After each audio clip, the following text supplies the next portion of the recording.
Well, it was hard to prioritize, where to even begin with him. Any one of his multiple injuries was catastrophic.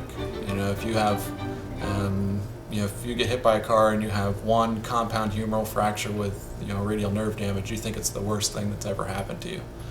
He had 2 of those. He had 9 rib fractures. He had a incomplete spinal cord injury. He had surgery on his neck to fuse his spine to try and protect the remaining portion of the spinal cord that was still conducting. And all of the changes in his body related to to movement and sensation are really really made for a complicated case, and where you walk away from it and you go, geez, where do we even begin? Whereas the first week or 2 that he was home, goals were getting up and down from a chair, goals were taking a few steps, goals were working on stairs and kind of progressing independence with stairs, and what we this boring term of activities of daily living.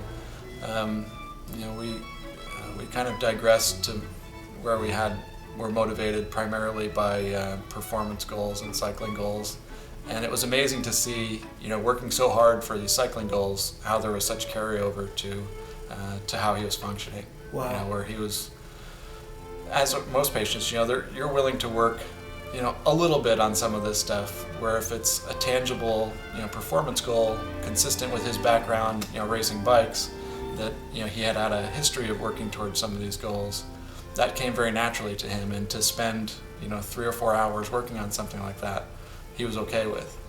To spend 3 or 4 hours doing really boring leg lifts or really boring ankle pumps or something like that, I think it was getting to him at that point, because he had been trying to do some of that stuff since October.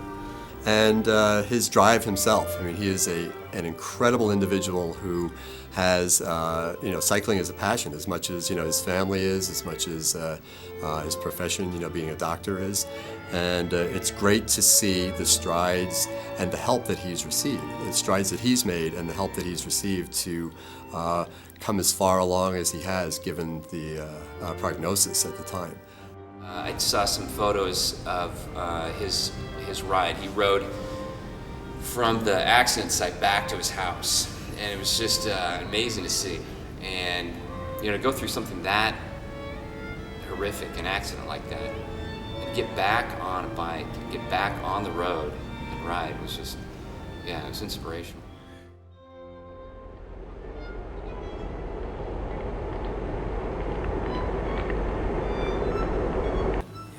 Or an unfortunate example, that is the accident that was up by Day Road on Highway 305, where the gentleman was riding along completely off the shoulder of the roadway.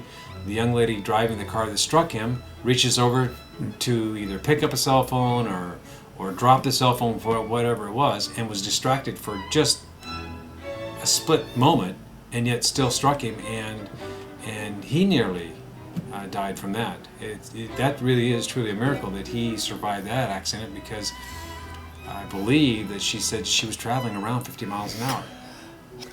Squeaky Wheels started about 10 years ago on Bainbridge Island dealing with some ferry bike issues, and now we are a group of about 400 members working for a bicycle-friendly Bainbridge Island. I met Ernie Franz at a bike event a couple years ago, and then of course after the accident I got to know him, and I've visited with him. I think he's a remarkable man.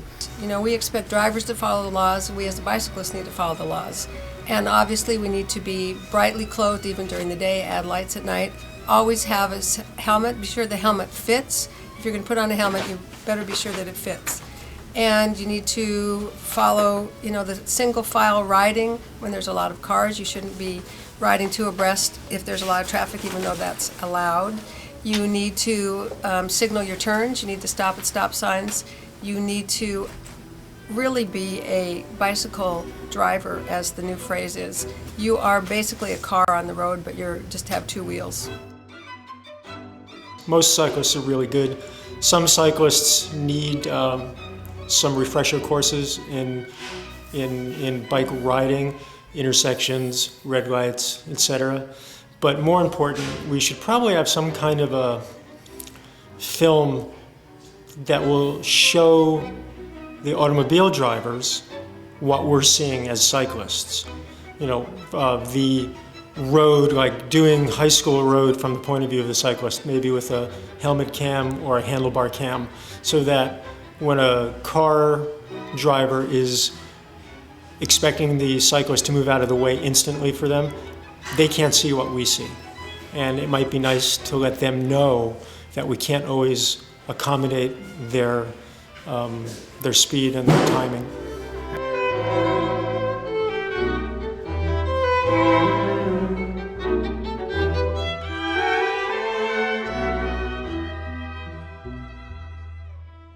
Uh, 7195 High School Road. Well, I have to be careful pulling out of my driveway because before I look for cars, I look for bicycles. Because when I first moved here, several times going to pull out, I almost hit a bicycler. So I learned the hard way that, you know, you have to look for them first before you look for cars. Slow down. Go by the speed limit. Well, I was just thinking to make a bumper sticker called Start Seeing Bicycles. You need to realize that there are bicycles everywhere on this island, day and night, all year round now. They have every right to the road, and we need to find a way to share it safely. You need to not be distracted, and I think that's the number one cause of accidents these days. I think Chief Haney told me that distracted drivers are everywhere, from, you know, talking on your cell phone to eating your breakfast to turning around and talking to someone in the back seat. You just have to realize that you have to have all of your attention on the road. Following the rules of the road, it also means not taking for granted that even if you have the right of way, that you're going to get it. To be able to use a flashing front light all the time, whether it's sunny, whether it's cloudy, dark. It just helps the motorists to be able to see you, especially given the propensity for them to be on cell phones these days. Just be as predictable as possible. You don't want to be aggravating, obviously, a motorist, but on the same token, you want to be doing your share to share the road, which is something that we on the island here are promoting quite heavily these days. And anything else that we can do to be safe on the bike? Well, make sure to put rubber bands on your on the bottom of your pants so they don't get caught on the chain, so you don't fall over.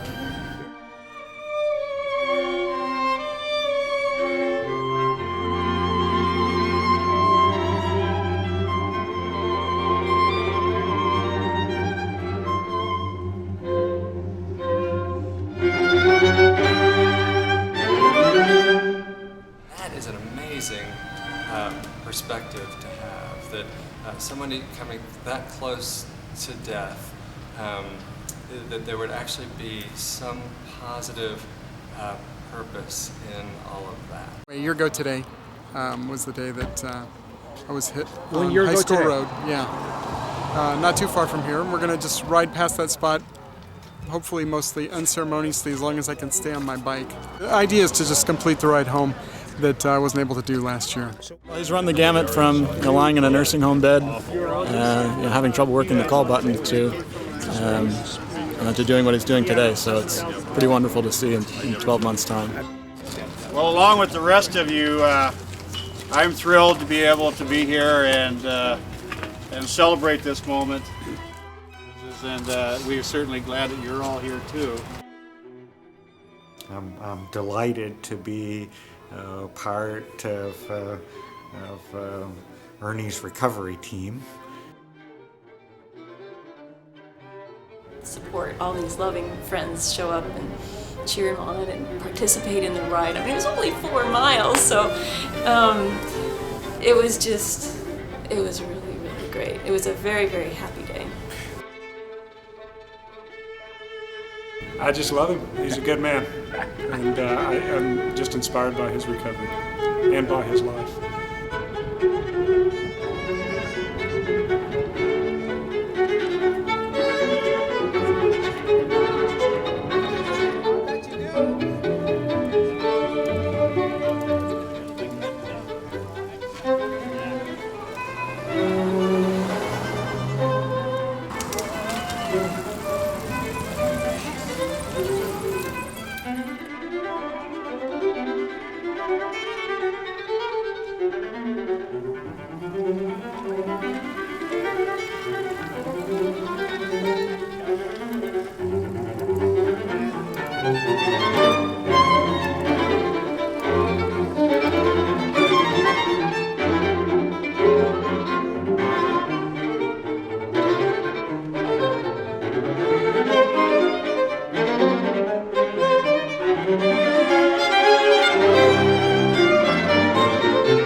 How do you want to take off? On your right foot? Yeah, I take off on my right foot. Hey, somebody just holds the bike.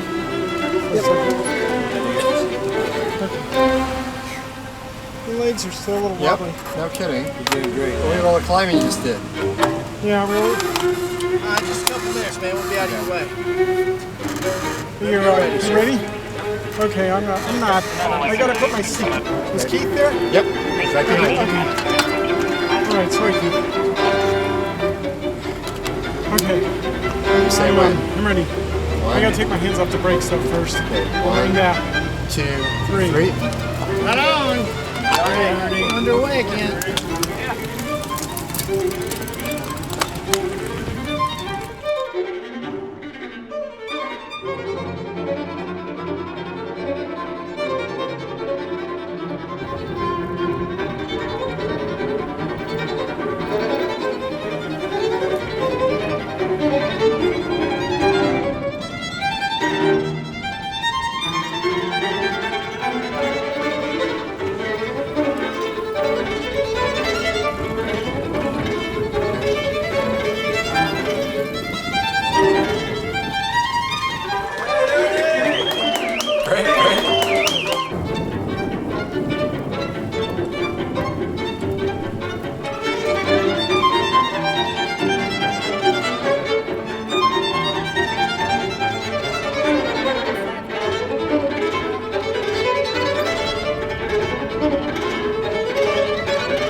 How was that? I made it. I made it home.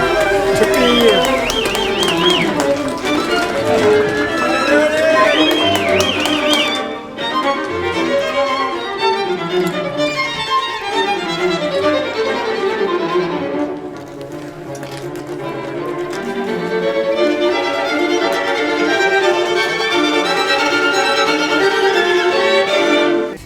Bicycle Blues in the key of E.